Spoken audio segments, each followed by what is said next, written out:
Assalamualaikum warahmatullahi wabarakatuh. Perkenalkan, nama saya Wahid Yusuf. Saya dari Prodi HKI semester 3 Hukum Keluarga Islam, NIM 23070017. Baik, di sini saya akan membuat video yang membahas mengenai tata cara mengajukan perceraian di pengadilan agama melalui dari persyaratan hingga proses persidangan. Yang pertama, kita harus mengetahui apa itu perceraian.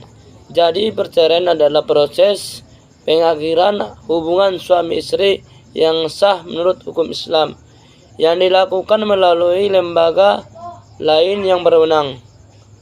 Untuk mengajukan perceraian ke kantor agama, ada beberapa syarat yang harus dilakukan ataupun dipenuhi.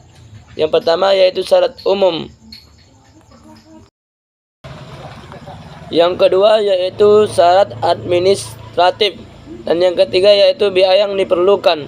Dan keempat yaitu alasan gugatan cerai seperti suami tidak memberi nafkah lahir atau batin suami atau istri yang meninggalkan tanpa kabar, perselisihan terus menerus.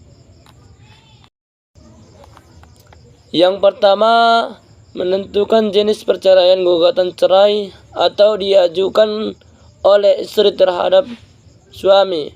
Permohonan cerai talak diajukan oleh suami terhadap istri. Ini disebut juga ikrar talak. Yang kedua yaitu syarat dan dokumen yang harus dipenuhi. Yang pertama yaitu surat nikah atau buku. Dan ketiga yaitu KTP atau gugatan permohonan. Dan ketiga yaitu KK. Dan keempat yaitu surat kuasa jika diperlukan.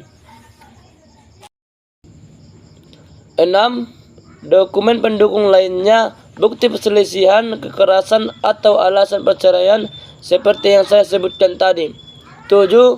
Surat keterangan domisili jika diperlukan. Dan yang ketiga yaitu menyusun surat gugatan permohonan gugatan cerai yang berisi identitas atau penggugat atau tergugat, ataupun kronologi pernikahan dan masalah RT, ataupun alasan perceraian dan ataupun tuntutan hak asuh, nafkah, harta gonogini jika ada. Permohonan cerai talak formatnya adalah permohonan namun isinya kurang lebih sama dengan permohonan izin ikrar talak di pengadilan.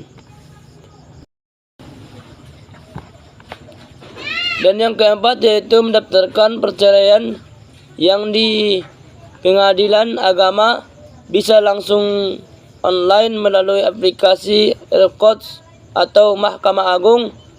Dan yang kelima yaitu membayar biaya perkara setelah membawa pengadilan memberi nomor perkara. Lalu, dan yang keenam yaitu menunggu pengadilan sidang setelah itu.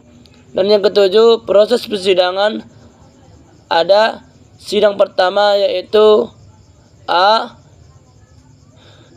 Pengecekan identitas atau kehadiran para pihak.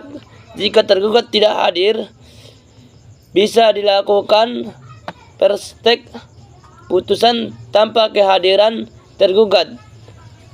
Dan B yaitu mediasi jika berhasil dibuat akta perdamaian.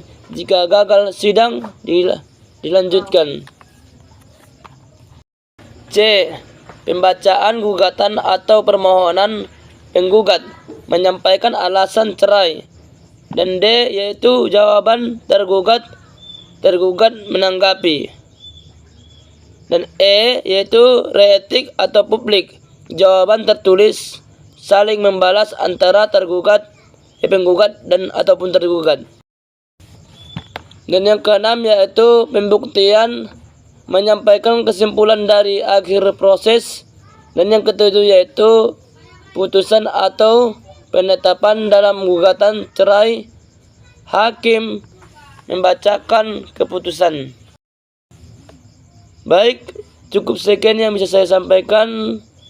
Kurang lebihnya saya minta maaf. Assalamualaikum warahmatullahi wabarakatuh.